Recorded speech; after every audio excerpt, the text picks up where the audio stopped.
2021년 3월 5일 사순 제2주간 금요일 제1독서 창세기 37장 3절에서 28절의 말씀입니다.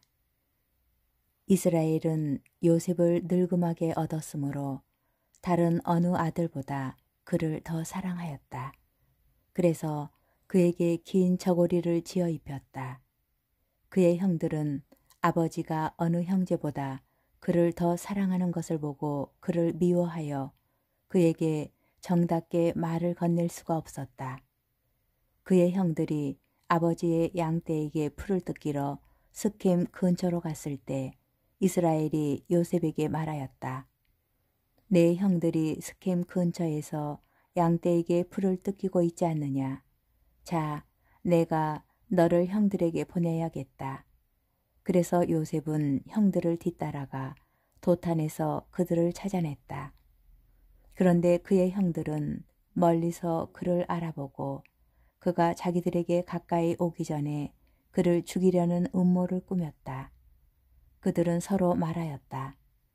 저기 저 꼼쟁이가 오는구나.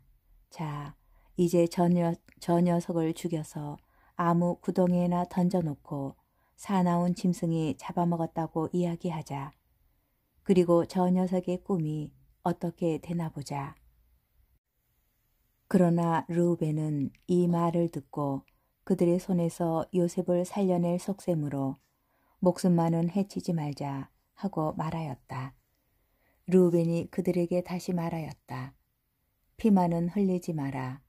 그 아이를 여기 광야에 있는 이 구덩이에 던져버리고 그 아이에게 손을 대지는 마라. 르우벤은 그들의 손에서 요셉을 살려내어 아버지에게 되돌려 보낼 생각이었다. 이윽고 요셉이 형들에게 다다르자 그들은 그의 저고리, 곧 그가 입고 있던 긴 저고리를 벗기고 그를 잡아 구덩이에 던졌다. 그것은 물이 없는 빈 구덩이였다. 그들이 앉아 빵을 먹다가 눈을 들어보니 기랏에서 오는 이스마엘인들의 대상이 보였다. 그들은 여러 낙타에 향고모와 유향과 바늘향을 싣고 이집트로 내려가는 길이었다. 그때 유다가 형제들에게 말하였다. 우리가 동생을 죽이고 그 아이의 피를 덮는다고 해서 우리에게 무슨 이득이 있겠느냐. 자, 그 아이를 이스마엘인들에게 팔아버리고 우리는 그 아이에게 손을 대지 말자. 그래도 그 아이는 우리 아우고 우리 살부치가 아니냐. 그러자 형제들은 그의 말을 듣기로 하였다. 그때 미디안 상인들이 지나가다 요셉을 구덩이에서 끌어내었다. 그들은 요셉을 이스마엘인들에게 은젓 스뭇잎에 팔아넘겼다. 이들이 요셉을 이집트로 데리고 갔다. 주님의 말씀입니다. 복음 마테오 복음 21장 33절에서 46절 사이의 말씀입니다. 그때 예수님께서 수석 사제들과 백성의 원로들에게 말씀하셨다. 다른 비유를 들어보아라. 어떤 밭 임자가 포도밭을 일구어 울타리를 둘러치고 포도학을 파고 탑을 세웠다. 그리고 소작인들에게 내주고 멀리 떠났다. 포도철이 가까워지자 그는 자기 몫의 소출을 받아오라고 소작인들에게 종들을 보냈다.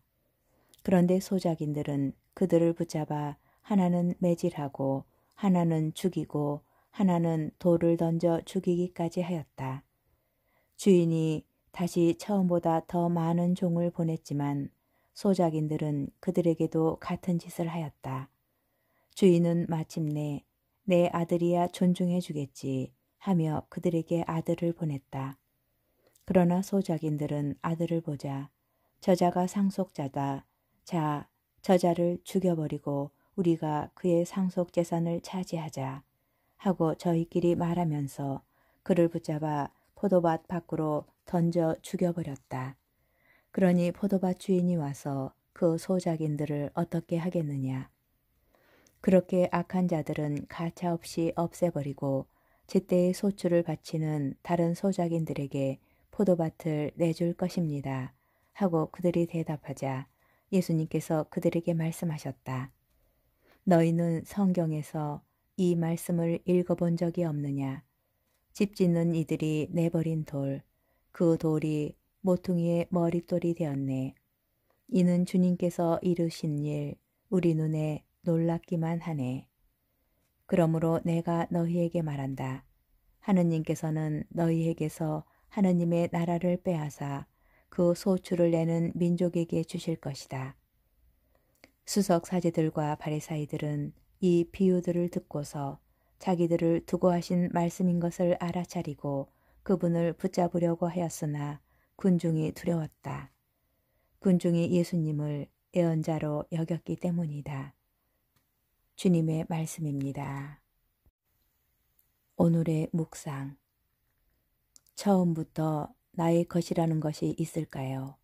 사람은 빈손으로 왔다가 빈손으로 간다는 말처럼 본디부터 나의 것은 없습니다. 그러나 우리는 오랫동안 내가 가지고 있었고 사용하였기에 나의 것이라는 착각 속에 삽니다. 그래서 감사해 하지도 나누지도 못합니다. 나누고 비우기는커녕 다른 사람들의 것들을 빼앗으려 발버둥치며 살아갑니다. 더 많은 것을 가지고자 누군가를 시기하고 질투하면서 험담하고 짓밟고 죽이며 살아갑니다. 본디부터 내 것이 아니었는데도 말입니다. 오늘 복음의 비유에서 포도밭은 주님의 것이지 소작인의 것이 아닙니다. 포도밭의 소출 또한 소작인들의 것이 아니라 주인의 것입니다. 그러나 소작인들은 모든 것이 자신의 것이라고 착각합니다. 아니, 자신의 것으로 만들고자 주인을 무시하고 종들을 박해하고 주인의 아들을 죽입니다. 첫 악행을 저지르고 그들이 부끄러워하였다면 살인이라는 더 큰 악행은 저지르지 않았을 것입니다. 그러나 그들은 자신이 가진 모든 것을 자신의 것이라고 생각하였기에 감사해 하지도 부끄러워하지도 않습니다. 여러분은 무엇을 가지고 있습니까? 가진 것이 없다고 불평하며 다른 이보다 덜 가졌다고 시기하며 악행을 저지르고 있지는 않은지 돌아보았으면 합니다. 감사하며 살아가기를 바랍니다.